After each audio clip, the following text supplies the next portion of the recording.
দিনাজপুরে খানসামা উপজেলার একটি পরিবারে দুই প্রতিবন্ধী ছেলেকে নিয়ে মানবেতর জীবনযাপন করছেন বৃদ্ধ বাবা মা। বছরের পর বছর ধরে ভাঙা ঘরে অল্প আয়ে চলছে তাদের জীবন। দিনাজপুর প্রতিনিধি ভুবন সেনের পাঠানো তথ্য ছবিতে ডেস্ক রিপোর্ট।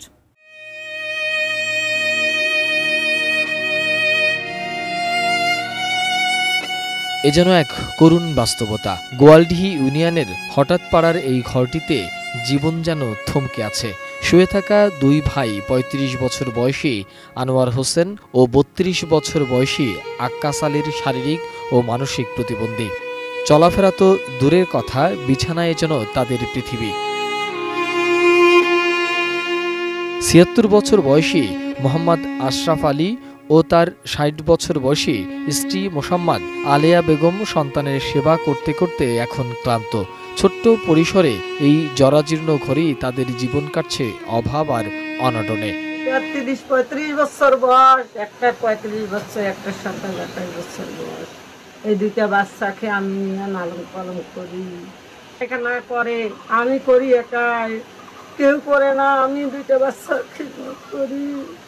আমার বাচ্চার ঘর খুবই দুঃখ। আমার বাচ্চার ঘর গাও করতে পারে না, এক গিলাস পানি চাইতে পারে না। সরকার যদি আমার সন্তানের ঘরকে ঘর বাড়ি দেয়, কি টাকা পয়সা দেয়, তা আমার সন্তানের ঘরকে গোস্ত মাছ ভাত আমি খোয়াবো, খোয়া দেয় মানুষ করব। আমার স্বামী করতে পারে না, চলতেও পারে না, আমি কিভাবে চলবো? আমার চলার মতন ক্ষমতা নাই। সরকার যদি আমাকে সহযোগিতা করে, টাকা পয়সা দিয়া, ঘর বাড়ি করে দিয়া, তাহলে আমি চলবো দুনিয়ার যে কদিন আছি।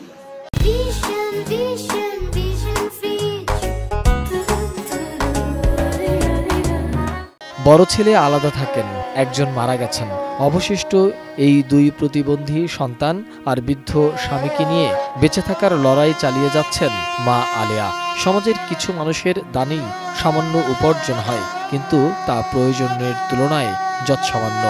একটা ৩৫ বছর বয়স, একটা ৩০ বছর বয়স। অনেকদিন পড়ি আছে। আমি কলাপ পিঠি করে বড় করছি।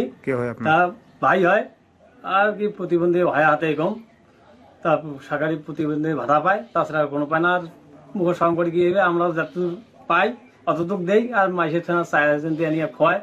বাবা মাও তো চলি পারে না, তারা আমারও তো আর্থিক অবস্থা নেই, বাবা মারও নাই, তো করিয়ে খাওয়াবে।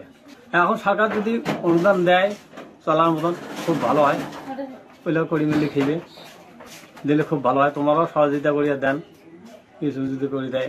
প্রতিবেশীরা বলছিলেন পরিবারটি খুবই দুঃখ ও দুর্দশার মধ্য দিয়ে যাচ্ছে। যখন মায়ের সংসারে অভাব পড়ে, বাবা মিলাইতে না পারে, আমরা যে ভাজ হই, তার তো আমরা ভাজ হই। আমারও তো সেরকম আর্থিক অবস্থা নাই, তো মা আমরা চলে নেবার মতন আমার এরকম আমার ক্ষমতা দেয়নি। আমার সম্ভব ততটুকু আমরা যাই হোক, আমরা একটু হলেও আমরা দেখি থেকে পারি না। আর মনে করেন যে যখন দেখে শ্বশুর শাশুড়ি যে আমার বেটা বউরও নাই, কোনো আর্থিক অবস্থা চলার মতন নাই, তখন মুখর লজ্জা করিয়া লাভ নাই। তখন আমার শাশুড়ি মাসের কাছে যে যাই হোক, এক মুঠ হোক আধ মুঠ হোক, মাসের কাছে যে হাত পাতে আনিয়া সে সন্তানের ঘরও পেতে পালন করে। আমার এলাকায় দুটো প্রতিবন্ধী বাচ্চা আছে, যে সরকার ভাতা দেয় তাতে দিন চলে না, ভালো মতো খাবার পায় না।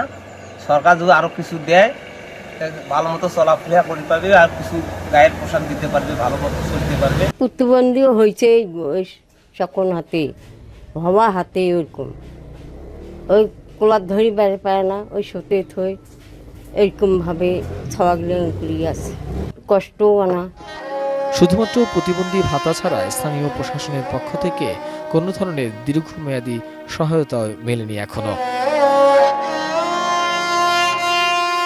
জরাজীর্ণ ঘরের এক কোণে দুজন প্রতিবন্ধী আর বাইরে কাজ করতে যাওয়া এক মায়ের গল্প, যেখানে প্রতিদিনই হয় আত্মত্যাগ, হয় নিঃশব্দ কান্না।